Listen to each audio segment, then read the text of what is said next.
സാക്ഷാൽ മഹാദേവൻ സമാധിയിലിരിക്കുന്ന നിമിഷം ലോകം മുഴുവൻ നിശബ്ദമായി നിൽക്കുമ്പോൾ ആ ശാന്തതയെ ഭേദിച്ചുകൊണ്ട് ഒരു പുഷ്പബാണമെത്തി. ലോകത്തെ പ്രണയത്തിലാക്കാൻ വന്ന കാമദേവനായിരുന്നു ആ സാഹസത്തിന് മുതിർന്നത്. പക്ഷേ ആ നിമിഷം സംഭവിച്ചത് ദേവലോകം പോലും ഭയന്നുവിറച്ച ഒരു മഹാവിപത്തായിരുന്നു. താരകാസുരനെ വധിക്കാൻ ശിവപുത്രൻ ജനിക്കണമെങ്കിൽ ശിവന്റെ സമാധി ഇളകണമായിരുന്നു.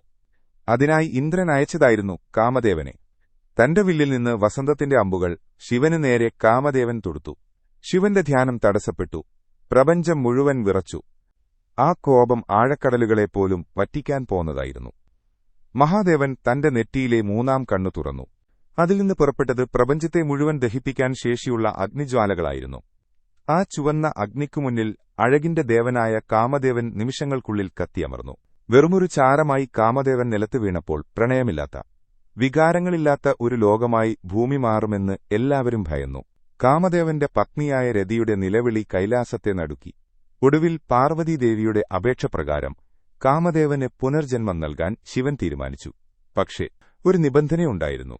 ഇനി മേലിൽ കാമദേവന് രൂപമുണ്ടാകില്ല. അവൻ അനങ്കൻ അഥവാ ശരീരമില്ലാത്തവനായി എല്ലാവരുടെയും മനസ്സുകളിൽ മാത്രം വസിക്കും. ദൈവത്തിന്റെ കോപം പോലും പ്രപഞ്ചത്തിന്റെ നിലനിൽപ്പിനു വേണ്ടിയാണെന്ന സത്യം എത്ര ഭയപ്പെടുത്തുന്നതാണ്.